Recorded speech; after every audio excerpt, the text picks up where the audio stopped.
First one is, and you can Google all of these and find out great authors who have written about them, studies that have been done.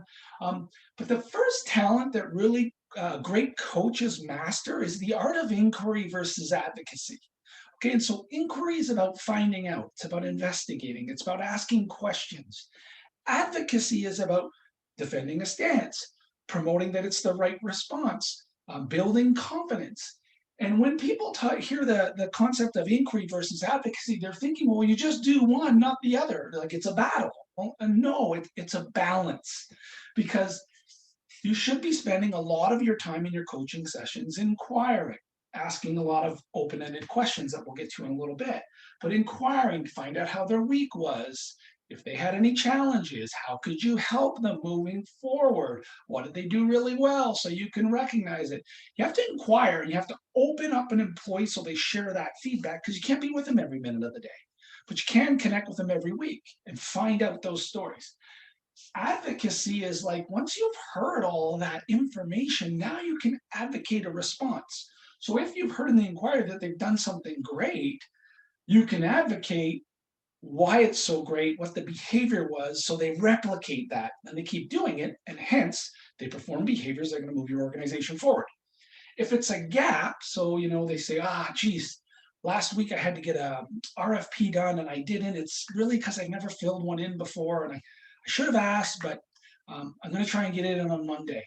Um, okay, so if I'm hearing you right, you need some support on how to write an RFP. Is that correct? Yeah. Okay. And you've never done it before? No. So how would you feel if I took you through that process? Oh, that would be great. And if I took you through that process and got you to show it back to me, would you be comfortable moving forward and accepting that accountability and getting them done on time? Well, of course I would if you'll show me, Mark. Great.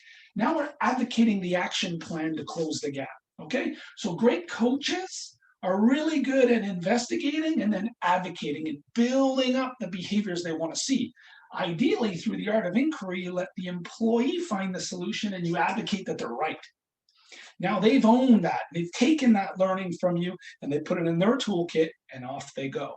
And they know they can be safe in performing that behavior because your support advocated that their solution was right.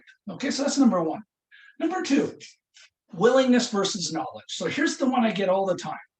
Okay, well, I've been coaching this person forever and the behaviors aren't changing. And now what do I do? Or I get, well, I don't want to perform servant leadership in my organization because it's like huggy huggy. And even if the results don't change and people don't want to do things, you don't want to ruffle any feathers. No, that is not what servant leadership is about. Servant leadership, especially when it comes to coaching, is that first skill of finding out where they need some support because there's a knowledge gap. So this concept of willingness versus knowledge, your job as a servant leader is to close the knowledge gap. Your employee's job is to be willing to do it.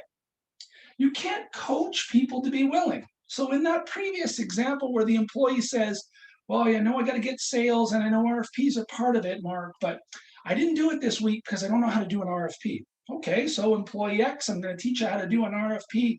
Are you comfortable taking that accountability moving forward? Once I show you the skill, yeah. And you show them the skill, and 2 weeks later, the problem shows up again. They didn't get an RFP in time. And you say, hey, we talked about this. What haven't you learned? Oh, well, maybe I just need more practice. Okay, so how about we send two more your way and I sit beside you as we fill them out, whatever the silly example may be. And they get done that week, but 2 weeks later, they don't get done again. Well, now you don't have a knowledge issue. And you can feel real comfortable as a leader addressing the willingness issue. And that conversation for me would look like, hey, you know what? I've showed you the skill twice. You missed the deadline to submit an RFP, which costs our business because you got to get 10 new accounts a year just for us to continue to grow. And you're on pace to do six. And part of the gap is you're not filling out these RFPs. On March 12th and March 19th, I showed you the skills and I actually sat with you and you acknowledged that you knew it and you demonstrated it. And now you're just not doing them. I can't coach you on that. So here's what I'm going to do. I'm going to put this into performance management, and this needs to be done. I'm going to make a note this week. No exceptions. RFPs need to be submitted on time, and you need to submit 3 a week. Now, if you have any knowledge gaps, come on back to me, but we've both acknowledged that I've closed those. And now you just got to get them done. And I know you may not like them, but they're a big part of what we do here. Okay, and so if I can help you with that confidence, please keep reaching out, but they need to get done. When I get an employee who is no longer willing, to perform once the knowledge gap is enclosed because they're just choosing not to, it's not a coaching moment.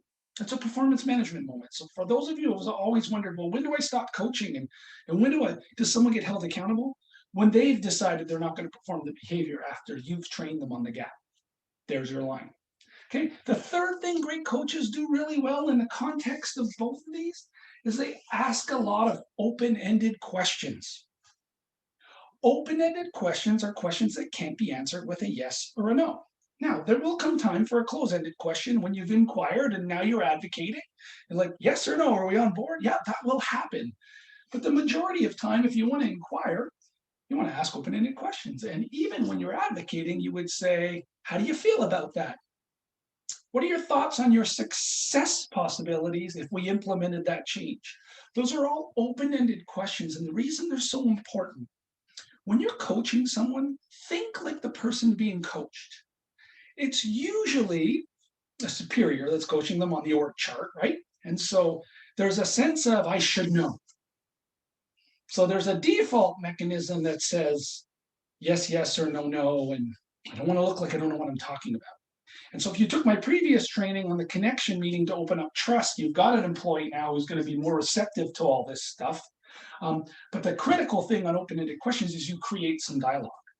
So if that same employee that I used in the previous example, I said, so, we're going to get those RFPs done next week?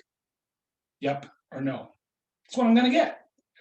And I don't know, just because I transferred a skill, whether they're really feeling comfortable. So my question might look like, so now how do you feel about getting those RFPs done on Monday?